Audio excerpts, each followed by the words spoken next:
Oh, howdy all, grab yourself a beer, it's time for some Path of Exile discussion. Each league, I put together guides to the various challenges in that league. I put them together both as videos on YouTube and also as a spreadsheet that you can download from my blog, and I'll put a link to that in the description below. The format that I'll do this in is that I split them into 3 groups. This video is going to be enough challenges to hit 12 of 40. 12 of 40 will earn you the Ultimatum Challenge Helmet as a reward, which is just cosmetic, looks kind of cool, that you can stick on any of your characters, present or future, in Path of Exile. I'm going to cover the 14 challenges I feel are the easiest in this video.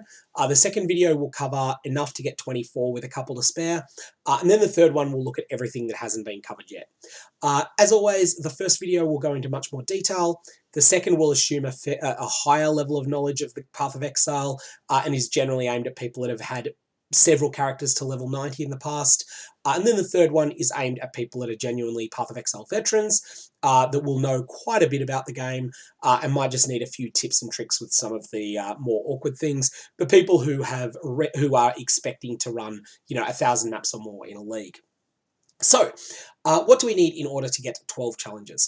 I'm going to go through the 14 I feel are the easiest here in a fair bit of detail as to what you need to do to get them. So firstly, we have mastering the basics. Mastering the basics can be done as early as Act 2 realistically, and is something that's going to require you to do 3 things. Firstly, equip a coral ring. This is something you should probably do in Act 1 anyway. Coral rings are the rings that have a life implicit on them. They generally tend to be the best rings in early Act 1, and then sort of fall off as sapphire rings become more important when, sapphire rings become better late in Act 1 when you're going up against Maven, and so there's more cold damage coming to you. And the best thing you can do for your survivability then is to switch over to cold resistance instead of life. However, coral rings are excellent, and they're certainly something you probably want to equip in Act 1, whether this challenge exists or not. A magic flask, you're definitely going to want to equip magic flasks basically all through leveling, and even at endgame you'll still probably use one, 2, or even 3 of them, so that's something that's very solid. Keystone passive skills are the largest nodes on the passive tree, so these are not the notables. The notables are the ones that look like they're about twice the area of a normal node on the passive tree, and they generally tend to have higher stats. The keystones are different. Keystones are the ones that have drawbacks as well as bonuses, and they're often a little bit away from the center of the tree. Don't just take the first keystone you can. You probably are following a build at this point in your Path of Exile career, and there's probably a few specific keystones that work really well on your build that the person that designed the build has recommended that you take. I just suggest follow their advice as to when to take them. There's no need to pick this up early, but of course, if you've got 11 challenges done and you still haven't done this, well, it's pretty trivial to get this one done. Okay, second up we have Ultimatum Encounters 1, and this is a tutorial for the new Ultimatum content. So this one's really simple. The first thing, all you need to do is just attempt an ultimatum. So just walk up to the Trial Master and start an ultimatum.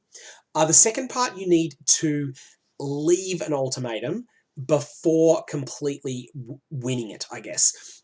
So the ultimatum mechanic enables you to run fights with the Trial Master, where the Trial Master will give you 1 challenge, and then when you beat that, he'll throw a second one at you. When you beat that, he'll throw a third, then a fourth, then a fifth. And then, depending upon the way that the dice fall, you might get a 6th, a 7th, an 8th, and if the map tier is high enough, you might even get a 9th or a 10th. The 10th will always be a fight against the Trial Master himself. So, you have the option to stay in and risk your rewards against the next tier of the fight, or to run with the loot you've already got. And to do the second part of Ultimatum Encounters 1, you need to take the loot and run. The third part, you need to complete all the waves. So that means you need to keep taking everything the Trial Master throws at you until he's got nothing more to throw at you.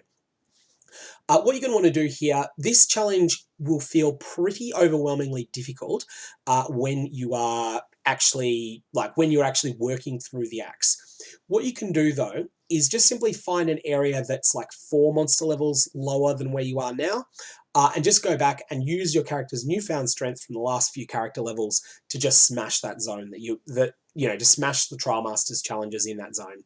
So that's how you can beat this one. Slightly cheesier approach, but it works. Third up is complete these quests. This is going to require you to mostly complete the campaign, and these are in alternating. So these are in acts that alternate. So they're always odd. So 1, 3, 5, 7, and 9 in that order. All of these are optional quests, and they're all ones that a lot of veteran players tend to skip, but they're all pretty easily done as well. Nothing particularly tricky here, and Fixture of Fate is really useful because it will give you access to the gem vendor, Syosa, who is in the library in Act 3. So Dirty Job is in the fettered pool in Act 1. Fixture of Fate is in the library in Act 3. King's Feast is in the Ravaged Square after you kill innocents in Act 5. In Memory of Grust is in the Northern Woods, and Fastus Fortuna is in the Foothills in Act 9. Next up, we have a milestone achievement, Act Bosses 1. There's not really anything much to say about this. You have to kill Katava the Insatiable and all of the Act Bosses leading up to him in order to progress further in the game, so you're going to have to do this. No ifs, no buts, no maybes. Nothing really to say there. Complete Encounters 1 is a bit of an introduction to some of the previous League mechanics. So this League is the Ultimatum League. The Trial Master is in every single zone. However, most of the past leagues of Path of Exile are still in the game in some form, and mostly they're in about 1 in 12 zones that you enter. And that's going to be the case here. So defeat a Rogue Exile. I think you find a Rogue Exile about once in every 12 zones, and they're just basically monsters that use player skills. They look like players. They use player skills, but they have the sort of normal stats that a monster would have, like a fairly tough monster. You will encounter them without realizing what you're doing, and you'll kill one without knowing that you've done it. Then you'll have Use a Remnant of Corruption. So Remnants of Corruption are an essence-related event. What an essence is, you'll sometimes see, again, about 1 in 12 zones, you'll see a single large monster that's encased in ice, surrounded by a pack of other monsters that are also encased in ice. If you click the one that's in the center 3 times, it will attack you. And then when it dies, it will drop a special piece of currency called an essence. Some of the time, not very often, that will be a currency item called a Remnant of Corruption. Now, there is a best use for Remnants of Corruption, and that is to hold them until you're level 68 or higher and use them on specifically selected essence monsters in maps. However, whilst that's the best case scenario for a Remnant of Corruption, it's not really important to maximize all of them. They're not so precious that you need to use them perfectly every time. So don't worry about it. Just the first time you get a Remnant of Corruption, you can just use it on the very next essence you find. Just be warned that doing so might cause the monsters in that essence to immediately attack you. Complete a breach. All you need to do here is, all you need to do is find a breach, and that requires getting to maps. So in order to be able to do this part, you will need to complete Act 10, and then do a couple of little fetch quests after you've completed Katava in Act 10. And then after that, you will find in 8% of maps, there'll be a little object that looks like a purple hand reaching out of the ground like this. Your character just walks over that, and then you'll be attacked by monsters from all sides. There'll be a sort of growing circle around your character, and monsters within them will be attacking you. In order to complete a breach, you don't really need to do anything special. Just stay alive for the 30 seconds or so that the breach is open, and kill as much as you can, but if you can't kill much, that's fine too. And then when the breach collapses, that's when it will be regarded as complete. To complete an abyss, abysses start appearing in Act 6, and again, they'll be in 8% of zones that you enter from there onwards. They'll look like a little crack on the ground. You'll step on that, and then the crack will sort of tunnel and move away from you. Follow it. It'll appear on your minimap, and so just follow it around, kill all the monsters that it spawns. You don't need to kill every single one of them, just kill at least 3/4 or so. And once you've killed about 3/4 of the monsters that it spawns, it will then decide either to move again, in which case repeat the process, or it will stop moving, and then it will either give you a treasure chest or a portal into a special realm. Once you've done this, you've completed the abyss. You don't actually need to complete that special realm encounter, although you might want to do it, might want to check it out. Just on that special realm encounter called the Abyssal Depths, it won't show up until you're in maps. So Act 6 through 10, you'll always just get the chest named an Abyssal Trove, but then once you're in maps, about 5% or so of the time, you'll get an Abyssal Depths instead. Next up, we have complete Ultimatum Encounters 2. There are 4 different types of Ultimatum Encounters, and the Stone Circle ones are miles harder than the rest. You might find that the Stone Circle ones kick your ass the first few times you try them, and that's perfectly normal. However, you'll be able to get a rhythm or just simply go back to a few levels lower and find a zone that your character is just way too powerful for. And then once you're there, you will be able to just absolutely stomp over everything in that zone. Protect the Altar might sound tricky because there's an altar and, you know, you've got to try and keep this thing alive while monsters are trying to kill you. They're also trying to kill the altar. But the altar has so many hit points that it never really seems to be in danger. I would guess that at least at endgame maps, the altar has like 1,000,000 hit points or more. And so the monsters won't succeed in destroying the altar unless they've been really beating away at it for a while. Ultimately, though, the Ultimatum Encounters 2 is something I've marked it as Act 7 in progress. That's just a bit of a guess, but that's about the time I feel that you'll feel strong enough to be able to go back and act, and then do a Stand in the Stone Circles one, and feel like you can fight off the enemies that are coming at you from all different directions at once. Okay, next up we have use currency. This is another tutorial based on past league mechanics, and I think you're going to need to do about 50 maps in order to do this. The reason for that is that you're going to need to encounter a couple of particular types of old league content. And in particular, you're going to need to find a metamorph catalyst. That's the rarest thing on this list. So, essences we've already covered. You'll find them from Act 1. You'll probably have one before you finish Act 1. Fossils you will start getting access to from about Act 4, although they're pretty rare at that point. With fossils, in order to actually use a fossil, you also require a resonator. These drop like crazy from Nico's Delve Mines, and so this can be your first point of introduction to the Delve Mines if you're interested in checking that out. I do have an extensive guide on Delve as well, which I will put a link to in the description of the video below. But you will need to find a resonator as well as enough fossils to fill up that resonator.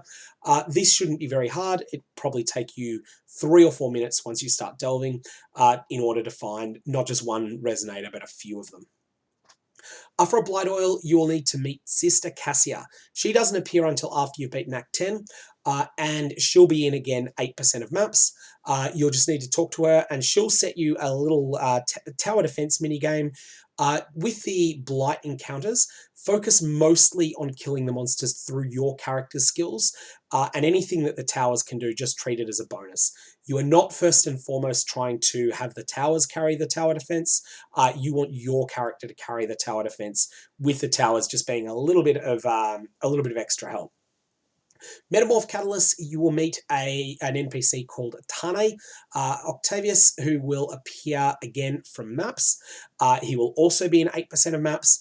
And when you encounter him, he'll set you a little mini quest to basically wipe out most of the monsters in the map. And then once you've done that, to create some horrible amalgam of 5 of them of your choice. With those 5 of them of your choice, you will often have the option to choose one of them that will provide catalysts as rewards.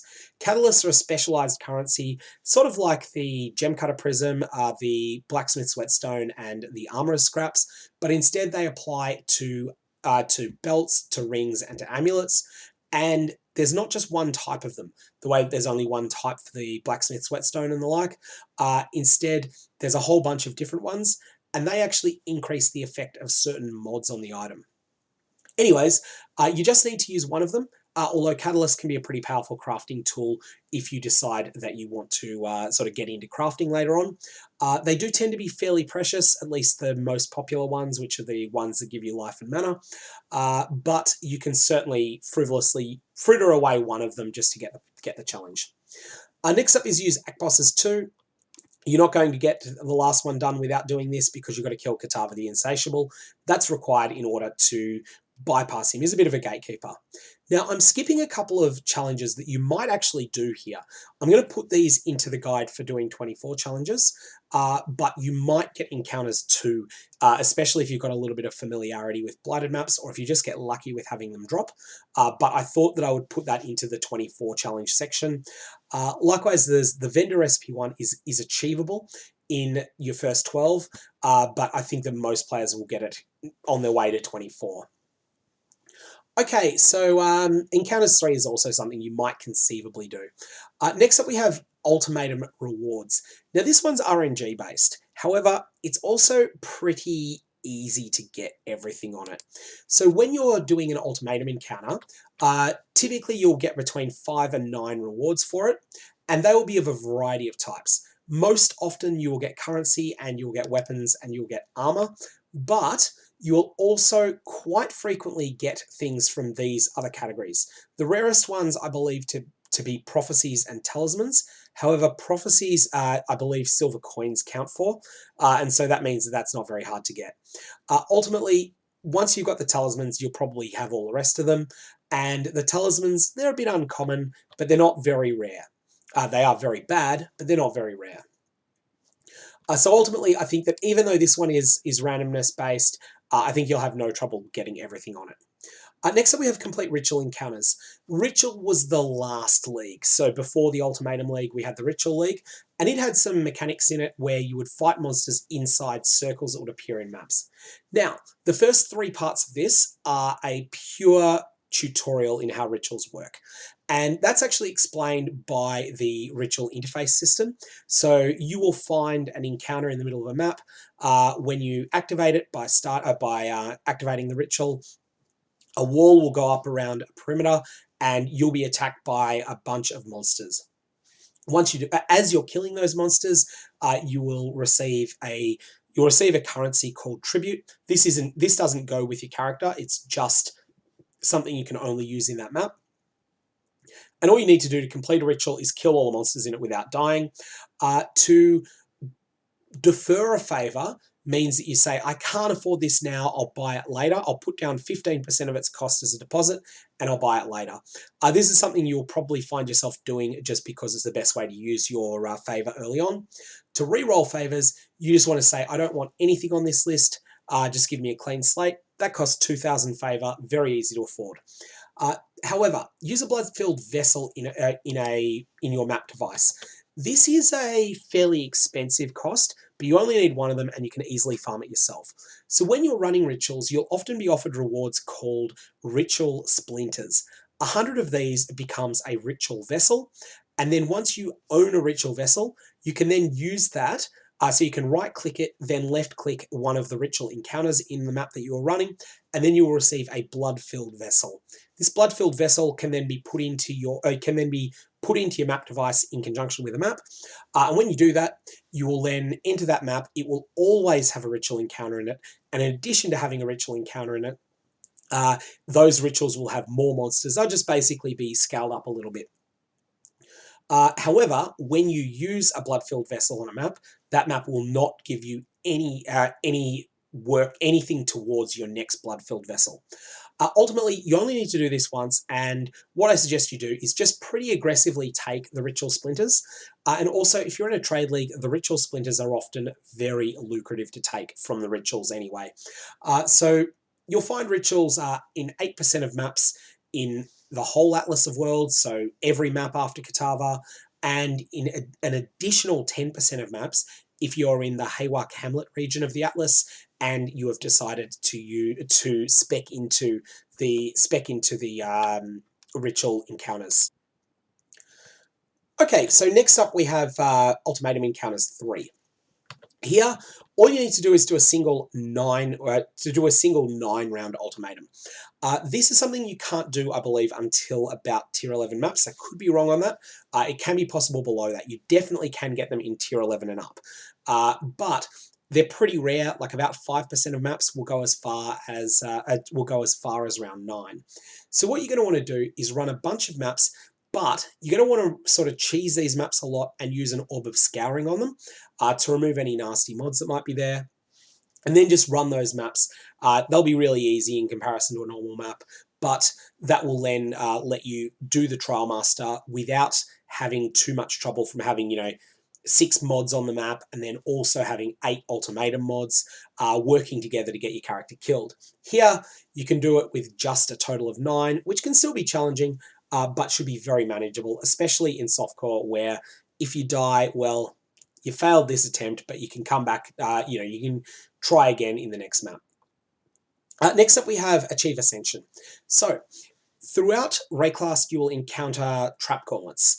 You'll encounter 6 of them by the time you finish Act 3, 3 more of them by the time you have finished Act 7, and then 3 more of them by the time you finish Act 10. You should always do these once each, and then once you've done that, you will unlock the Labyrinth, the Cruel Labyrinth, and the Merciless Labyrinth, respectively. These put you up against a tough boss named Desaro. You will then go kill him, steal his loot, but most importantly, you will hit a button that will give your character, after him, that will give your character a huge boost. This will unlock your subclass, your Ascendancy, which will give you a massive power boost. Everyone wants to do the Labyrinth, everyone wants to get these Labyrinth power boosts while they're leveling. They're an enormous part of your character's power, and so you definitely want to just see this as a major milestone in leveling. The Eternal Labyrinth requires you to unlock it by finding 6 events in maps that are called Labyrinth Trials, and these are just new trap gauntlets. You need to find all 6 different ones of them. However, there has been a change made in the 3.14 patch to the way that these work, and that is that you can stick an offering to the goddess into your map device, run it as though it was a map, and that will spawn a random one of these trials. That can help you if you find yourself in a situation where you've got 8 offerings to the goddess banked up and you're missing one of the trials. Once you've done all 6 trials, you can then spend one of your offerings to the goddess in order to access the Eternal Labyrinth, which is a harder version of the Labyrinth that will then finish the process of your Ascendancy class, unlocking all of its power. And so that's something that I think most experienced players tend to achieve around level 85 in a trade league and around level 88 in a solo self-found environment, although there's a bit of variance in solo self-found. Next up, I've got Complete the Maven's Crucible. Now, I think I'm mentioning 14 challenges here, and I think this is one that a lot of people will skip on their path to 12, although it was definitely one of the first that I got done myself. So the Maven is one of the new bosses that was added to the game in the 3.13 expansion. You don't need to fight her, but what she does is she will, like when you run different maps within one of the Atlas regions, she will allow you to collect the bosses, and then she'll put you into an arena against first 3 of them, then 4 of them, then 5 of them, then 6 of them, then 10 of them. In order to complete this challenge, you'll need to run 28 maps minimum in one specific region, and additionally, the last 10 of them will need to be maximum tier. So that'll be 14, 15, or 16, depending on the specific map. Then you will need to fight a bunch of bosses at once. Now, this can sound pretty tricky, but these fights fundamentally, they're pretty fair if you scour the invitation. You'll get an invitation item. The first 4 of them, which are the ones where you fight 3, 4, 5, or 6 bosses at once, these will be quest items that you can't apply any currency orbs to. The final one that you get that is against 10 bosses, that will be an object that's sort of somewhat like a map and can be rolled in most of the same ways that maps can. So when you get one of those that for the 10-way fight, what you're going to do is identify it first, then hit it with a scouring orb, and then run it that way. When you're running it scoured, you'll have to fight those 10 bosses, not quite at once, in some sort of sequential order, but with a few of them at a time. This can be challenging, but I think you'll be up to it. And once you've done that, you will fully unlock all of the power of that region of the Atlas.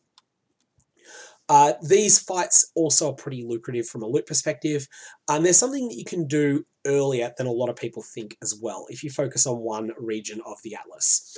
So ultimately, I'm putting this in as an option. I think a lot of people will just have this as their 13th or 14th challenge, but I'm leaving that up to you, and I am recommending at least considering it. Next up, we have the last one, which is reaching level 90. That simply requires running about 150 to 200 maps without much dying, or if you are dying a lot, like if you die as much as I do, then maybe you're going to need an extra 50 maps. But ultimately, this is just something that will happen through natural progression as you play the game more. I think that most people will pick a couple of these to skip, probably Ascension and Maven's Crucible if you're in solo self-found, and Maven's Crucible, and level 90 if you're in a trade league. But ultimately, it is all up to you. A lot of people will also skip Ultimatum Encounters 3. So just pick 12 of these to run, and then if you want, you can do any of these other ones as well. Anyways, that's all I've got on this video. This should hopefully help you reach 12 challenges. If you've got any comments or questions, definitely fire away below. If you want to download this spreadsheet, I will put a link to it in the blog. I'll also put the link to the Delve Guide in the video description below. And the videos for 24 and 36/40 challenges will come out a little bit later this week. Thanks for your time, and may your Val Orbs have interesting results.